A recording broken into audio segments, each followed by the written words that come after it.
In the name of Allah, the most merciful, the most beneficent. अल्लाह के नाम से आगाज़ करते हैं जो बड़ा मेहरबान निहायत रहम वाला है। दरूद पाक हज़रत मोहम्मद मुस्तफ़ा सल्लल्लाहु अलैहि वसल्लम पर,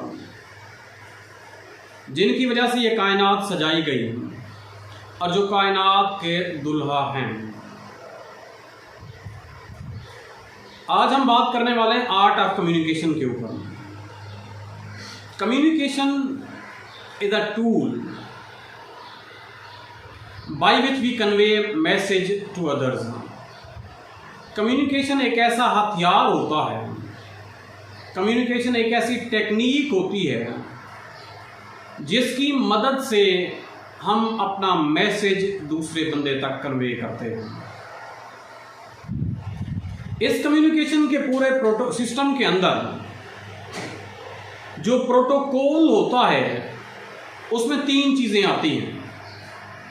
नंबर 1, सेंडर, जो बोलने वाला होता है, जो पैगाम भेजने वाला होता है, उसको सेंडर कहते हैं।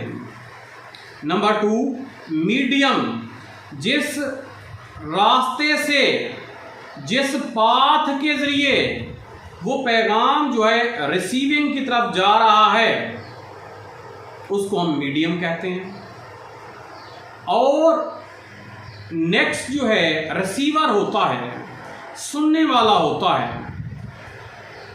उसको हम डेस्टिनेशन भी कहते हैं और रिसीवर भी कहते हैं, यानी सुनने वाला जिसके लिए हमने पैगाम को डिकोड करना है, जिसके लिए हमने पैगाम भेजा है। जब तक ये 3 एलिमेंट कंप्लीट नहीं होते हैं उस वक्त तक कम्युनिकेशन का प्रोसेस कंप्लीट नहीं हो सकता। बेटर कम्युनिकेशन के लिए चंद चीज़ें जो हैं वो बहुत अहम हैं। उसमें number one cheese, think fast and talk small. वो बंदा जो बेहतर अंदाज के अंदर सोचता है और बेहतर अंदाज के अंदर बात करता है। क्यों? क्योंकि कम्युनिकेशन का मतलब होता है, अबलाग का मतलब होता है पैगाम पहुंचाना। जब भी हम बात करते हैं तो हमारी बात करने का मकसद ये होता है कि हमारी बात अगले तक पहुंच जाए। तो वो बंदा जो बेहतर अंदाज के अंदर सोचता है और बेहतर अंदाज के अंदर बात करता है, वो अच्छा कम्युनिकेटर हो सकता है। दूसरी बात बेहतर कम्युनिकेशन के अंदर ये है, आप कम्युनिकेट कीजिए, बाद औक़ात मिस्टेक्स आ जाती हैं। For example, if you are going to talk in English, when people talk in English they get fearful of committing mistakes. My dear students, if you are worried about the mistakes, you cannot be able to speak in a good way. आप कभी भी बात नहीं कर सकते, इसलिए गलतियों के बारे में परेशान होना छोड़ दीजिए। नेक्स्ट इंपॉर्टेंट बात आ जाती है, तीसरी बात, रिमूव फेयर।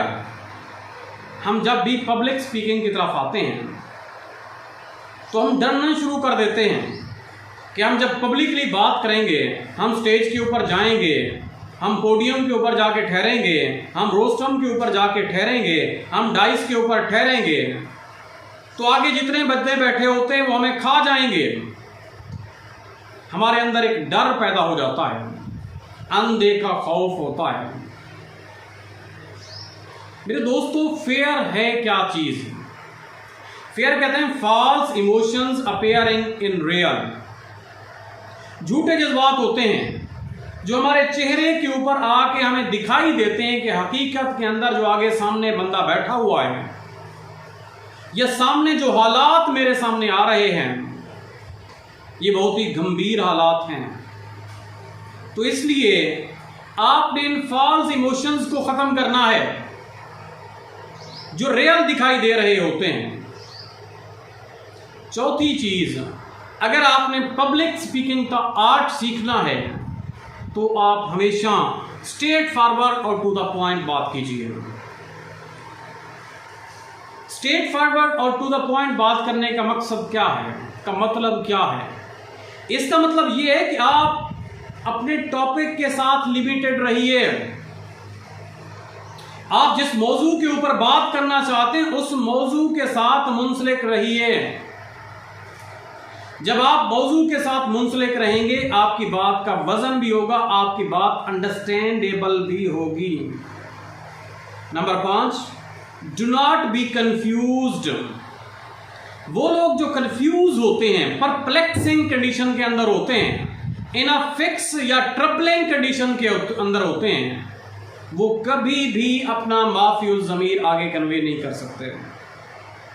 वो हमेशा डरते रहते हैं। अगर नंबर 6, हाउ टू आंसर। अगर आपसे कोई सवाल कर लेता है पब्लिक के अंदर तो उसको आपने आंसर कैसे करना है। आप पॉज कीजिए, रुक जाइए, सुनिए, अंडरस्टैंड कीजिए, देन रिपीट द क्वेश्चन। सवाल को रिपीट कीजिए, फिर उसका जवाब देना शुरू कर दीजिए। याद रखिएगा, रिएक्शन और रिस्पॉन्स दो चीजें हैं। रिएक्शन का मतलब है आप किस तरह से रिएक्ट कर रहे हैं बात के ऊपर। रिस्पॉन्स का मतलब है आप पॉजिटिव वे के अंदर रहकर उस चीज का किस तरह से जवाब दे रहे हैं। तो आंसर करने से पहले आप जहन में रखिए, आपने रिस्पॉन्स करना है, रिएक्शन नहीं करना। 6, आप बॉडी लैंग्वेज का इस्तेमाल कीजिए।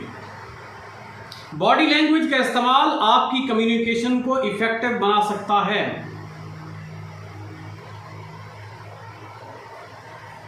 बॉडी लैंग्वेज में हाथ के इशारे आ जाते हैं, जिनको हम जेस्चरिंग कहते हैं। आई कांटेक्ट आ सकता है, जिसमें आंखों का इस्तेमाल होता है, आप इधर देख रहे हैं, आप इधर देख रहे हैं। जो सामीन होती है वो आपको देखना और सुनना चाहती है। जब तक आप सामीन के मुताबिक बात नहीं करेंगे, जब तक उनके मिजाज के मुताबिक नहीं चलेंगे, उस वक्त तक आपकी कम्युनिकेशन इफेक्टिव नहीं हो सकती। तो नेक्स्ट जो इंपॉर्टेंट बात आ जाती है, अपनी स्पीकिंग के अंदर, अपने पैगाम के अंदर इंटरेस्ट पैदा कीजिए।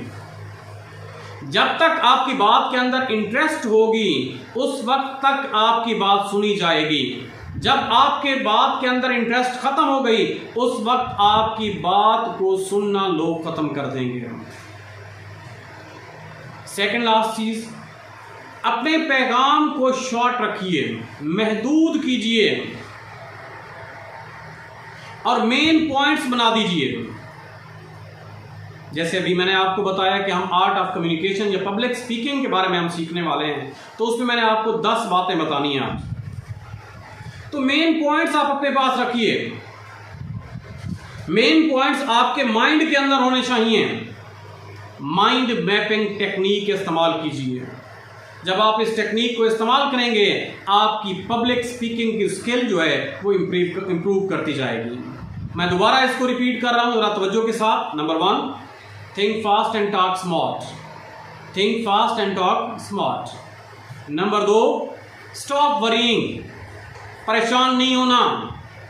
नंबर 3, आपने क्या करना है, फेयर को रिमूव करना है। नंबर 4, आपने टू द पॉइंट बात करनी है। Get straightforward and to the point. Number 5, do not be confused. Number 6, how to answer. Pause कीजिए, अंडरस्टैंड कीजिए, repeat the question and shows your response. Number 7, body language का इस्तेमाल कीजिए। Number 8, interest पैदा कीजिए अपनी कम्युनिकेशन के अंदर। Number 9, highlight main points, jot down कर दीजिए। आज हम बात करने वाले हैं 5 अहम पॉइंट्स के ऊपर। Last but not least, use mind mapping technique. Mind mapping technique का इस्तेमाल कीजिए। जहन के अंदर तखय्युल बनाइए कि फलां चीज के बारे में बात करनी है, इसका पहला पॉइंट ये है, दूसरा पॉइंट ये है, तीसरा पॉइंट ये है। जब माइंड मैपिंग टेक्निक इस्तेमाल करेंगे तो आप पब्लिक स्पीकिंग का आर्ट सीख सकते हैं। आई होप सो लेक्चर आपको क्लियर हो चुका होगा। If you do not have clarity till now watch the lecture again, watch the video again, share it with your friends so that they may also be able to understand it in a better way, and you might get progress, and others also be progressed by the help of these videos. And stay tuned to the channel so that you may be able to find better videos again and again. Thank you.